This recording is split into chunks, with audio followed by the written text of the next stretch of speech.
This is a good question. If I could do something differently as far as women's Bible study, I would say not not asserting my own view, particularly of the Bible, because I think going into seminary, I had a very fundamentalist view of the Bible, and so I saw everything as literal.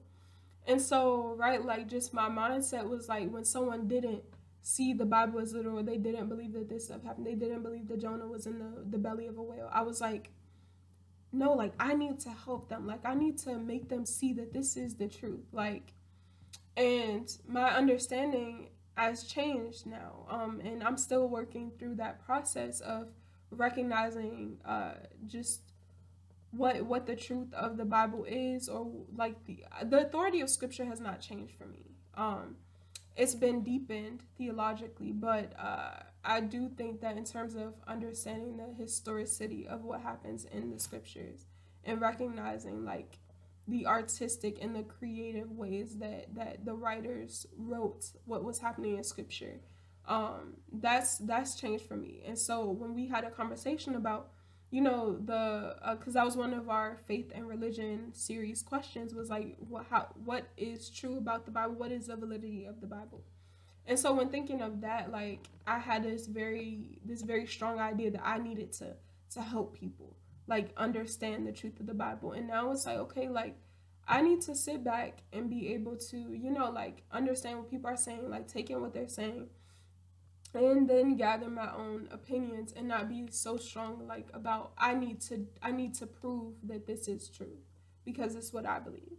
And so it I would go back and be more humble in my interactions, and just seeing the holy in us having different perspectives, not me thinking, oh, my way is right. And then as far as Hope in the Darkest Days, what I would do differently is just the lack of action. So when we think about pastoral care, and Dr. Larte in his introduction in Living Color talks about the elements of pastoral care. The first one is it's well, I want to make sure that I quote it right, um, but it basically is touching on. Okay, here it is. The pastoral care is an expression of human concern through activities, and that's on page 26. And so I think that the human care part was there.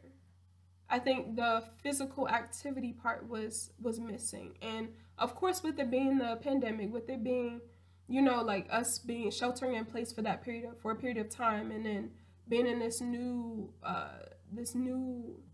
way of interacting with the outside world, very restricted. We didn't have as much opportunity to go outside, but I think even thinking of ways that we could have stepped beyond the computer screen to help people, or even like taking part in different local ministries and what they were doing, and like seeing how we could go out and do more things within the world, like that's something that I would go back and change.